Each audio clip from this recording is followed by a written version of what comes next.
Hello everyone, welcome to Fly Academy. I am Poonam Borikar.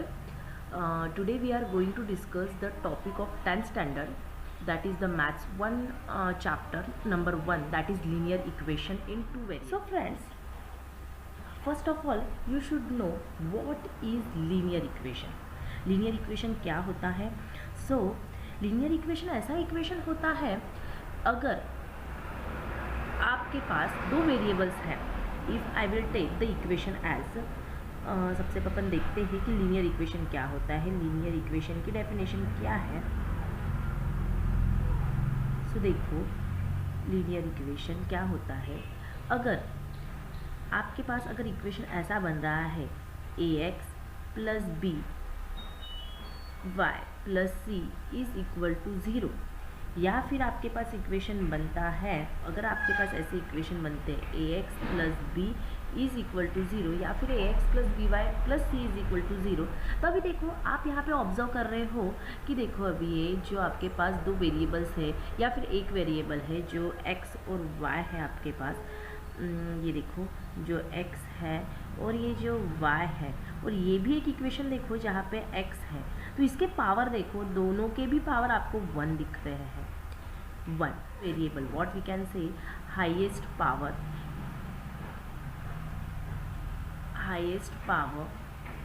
Of variable present in the equation.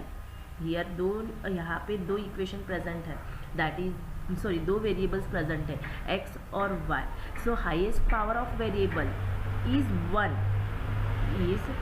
1 then what that equation is called as the linear equation.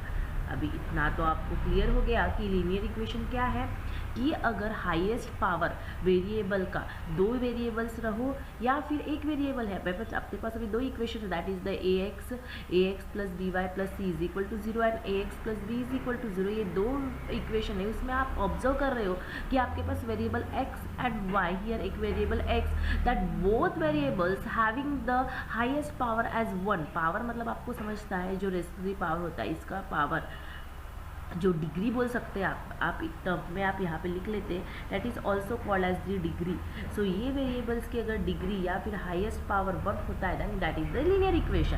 अभी ये two variables कैसे, क्योंकि यहाँ पे जो first equation आप observe कर रहे हो, तो देखो ये फर्स्ट इक्वेशन जब आप ऑब्जर्व कर रहे हो तो यहाँ पे दो वेरिएबल्स है, that is x and that is y. Therefore it is the linear equation in two variables. अगर आप लीनियर इक्वेशन का कोई भी ग्राफ निकालते हो, अभी तो आपको ग्राफिकल मेथड आएगी यहाँ पे भी, लेकिन आप कोई भी ग्राफ निकालते हो by using the linear equation, linear equation आप अगर कोई भी ग्राफ प्लॉट करोगे, so what you will get the straight line. आपको जो अब अगर ग्राफ प्लॉट करोगे आप, तो आपको क्या दिखेगी, एक स्ट्रेट लाइन दिखाई देगी. So this is nothing but the linear equation. So अगर आपके पास दो वेरिएबल्स है, दो वेरिएबल्स में आपका हाईएस्ट पावर अगर क्या होता है, हाईएस्ट पावर अगर आपका 1 होता है, तो क्या होता है, वो लीनियर इक्वेशन रहेगा और उसकी डिग्री मतलब 1 रहेगी, that is the linear equation. अगर वहाँ पे दो वेरिएबल्स दिख रहे हैं आपको, जैसे यहाँ पे x है और यहाँ पे जैसे आपके पास y है और x है, ये दो वेरिएबल्स है, इसलिए इसको बोलते हैं linear equation in two variables. So अभी आपको मेन याद रखना है आपको कि जनरल फॉर्मूला ये अच्छे से याद रख लो, क्योंकि इसके ऊपर कभी कभी आपको प्रॉब्लम्स, अभी तो प्रॉब्लम सॉल्व ही करने हैं आपको, तो जनरल फॉर्मूला कोई भी पूछे आपको, so you should know what is the general formula of linear equation. Now अभी देखते हैं, अभी आपका चैप्टर का नाम ही linear equation in two variables, तो अभी अपन यहाँ पे देखते हैं कि general formula of linear equation in two variables is nothing but ax plus B Y plus C is equal to zero. ax plus B Y plus C is equal to zero. और ये भी याद रखो यहाँ पे कि a b and c are real numbers. ये क्या है, रियल नंबर्स है. और a और b ये क्या हो सकते हैं, eight the same time they should not be zero. a और b eight the same time they should not be zero. अगर ये दोनों भी ज़ीरो रहेंगी, फॉर एग्जाम्पल अगर मैं बोल रही हूँ आपका, इसको क्या बोलते हैं आपको, जैसे a x और y, ये इक्वेशन में जो प्रेजेंट है आपके x एंड y, ये जो x है और ये जो y है, ये जो प्रेजेंट है आपकी इक्वेशन में, that is nothing but the variables. x and y को आप क्या बोलते हो? वेरिएबल्स बोलते हो।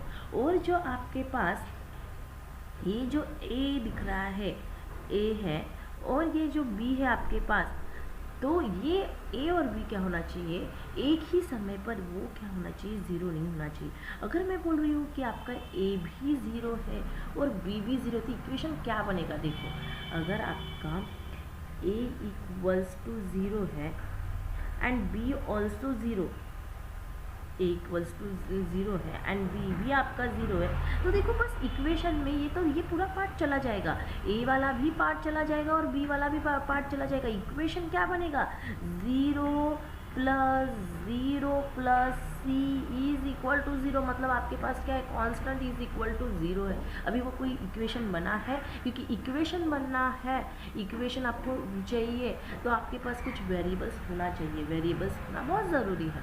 सो दिस विल, मतलब आपको एक कांस्टेंट मिलेगा, जो एक कांस्टेंट की वैल्यू रहेगी, दैट इज अभी आपके पास जैसे इक्वेशन बना है ax plus B Y plus C is equal to zero. फिर बाद में जब a और b दोनों भी ज़ीरो बन जाएगा तो क्या होगा? कांस्टेंट इक्वल टू ज़ीरो, और वो एग्जिस्ट नहीं होता है, ऐसा इक्वेशन नहीं बनता है।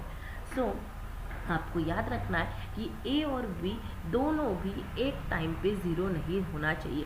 जनरल इक्वेशन क्या है? ax plus B Y plus C is equal to zero, ये आपका जनरल इक्वेशन है। इसमें से मैंने क्या बोला है आपको? What I said that a b and c are real numbers. Yes, a b and c are real numbers. So where, ये दोनों, अगर ये तीनों भी अगर रियल नंबर्स है, again what I said, a and b should not equal to zero at the same time. This equation at the same time where the a and b should not equal to zero. अगर एक time पे वो equation, वो variables अगर a और b समझो अगर zero बन जाते हैं, तो क्या होता है? आपका c कांस्टेंट की value is equal to zero रहता है और वो एग्जिस्ट नहीं होता है।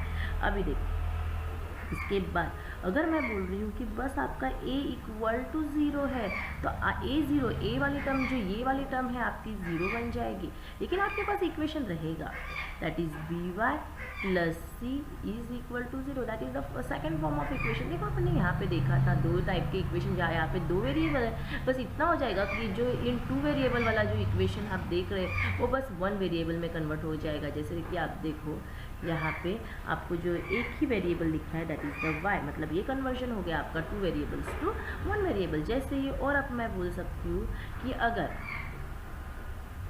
अगर zero b equal to zero बन जाता है तो क्या होता है? b इक्वल टू, तो आपका बस ये पार्ट रहेगा, b वाला पार्ट ये भी कैंसिल हो जाएगा और बचेगा क्या?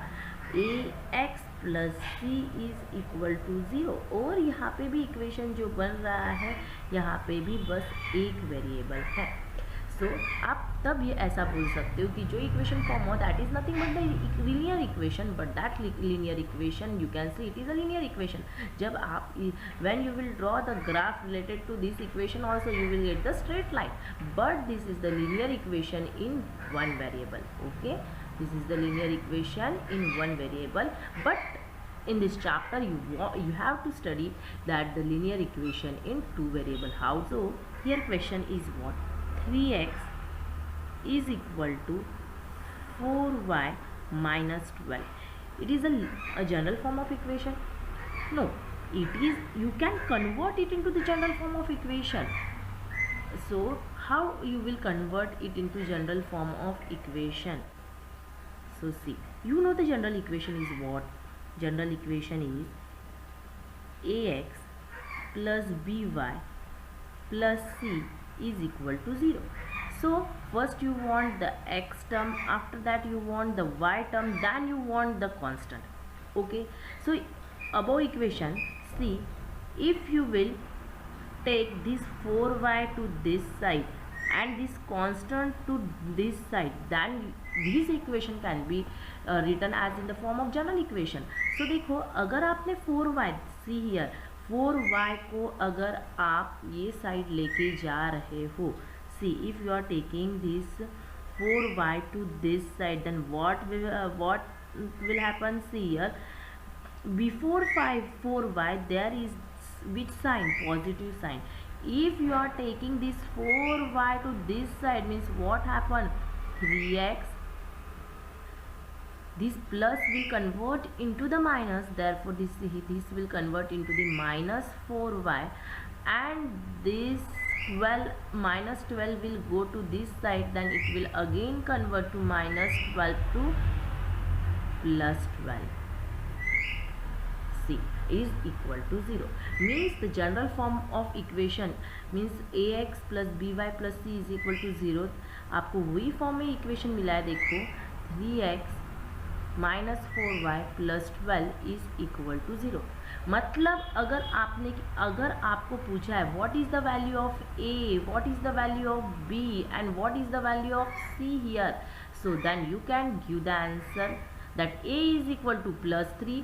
always see students, always if you want to say the any value, so always say in the sign term, means plus 3 or minus 3 like this. अगर आपको किसी ने भी कोई वैल्यू पूछते तो हमेशा साइन के टर्म में बोलते जाओ.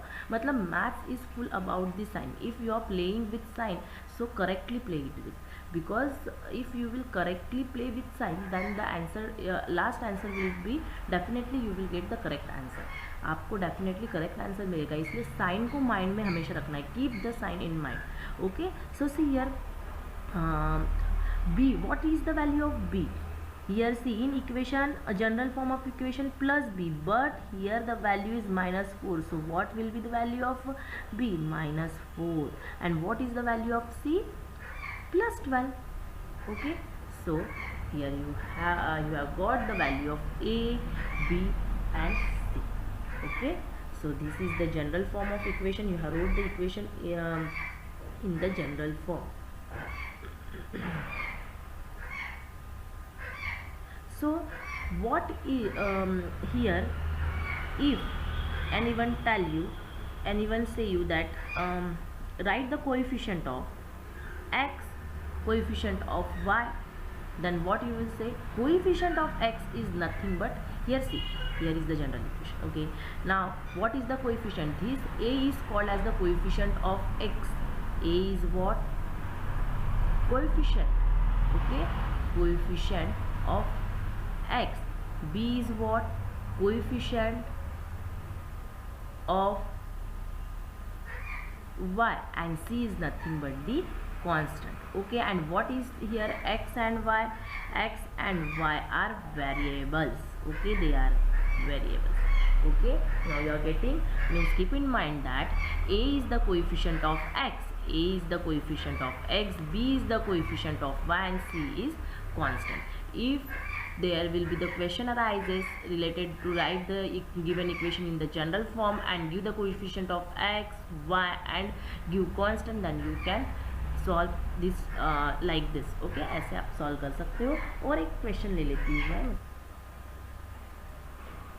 4x square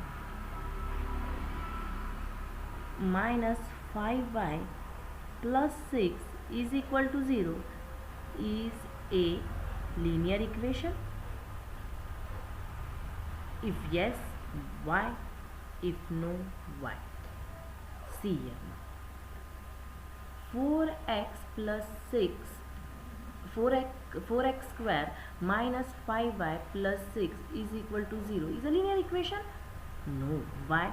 See here, the power of x is 1 or 2. It is 2. अभी अपन ने पढ़े थे, अगर वेरिएबल के पावर्स, अगर दो वेरिएबल्स, ये दोनों भी वेरिएबल्स के पावर आपको चाहिए 1. अगर दोनों भी वेरिएबल्स के पावर अगर 1 है तो आपका वो बनता है लीनियर इक्वेशन. लेकिन यहाँ पे आपने ऑब्जर्व किए कि जो पावर x का है दैट इज़ नथिंग बट, आप बोल सकते हो डिग्री भी बोल सकते हो या फिर हाईएस्ट पावर बोल सकते हो. आपका हाईएस्ट पावर वो इक्वेशन का है 2. सो दिस इक्वेशन, कौन सा इक्वेशन बोलते हैं इसको? Quadratic equation. सो ये लीनियर इक्वेशन रहेगा क्या? नहीं. सो दिस आप डायरेक्ट, मतलब अगर आंसर लिखना है आप तो कैसे लिखोगे? The highest power of this equation is 2, that is the degree of this equation is 2, therefore it is not a linear equation, it is a quadratic equation.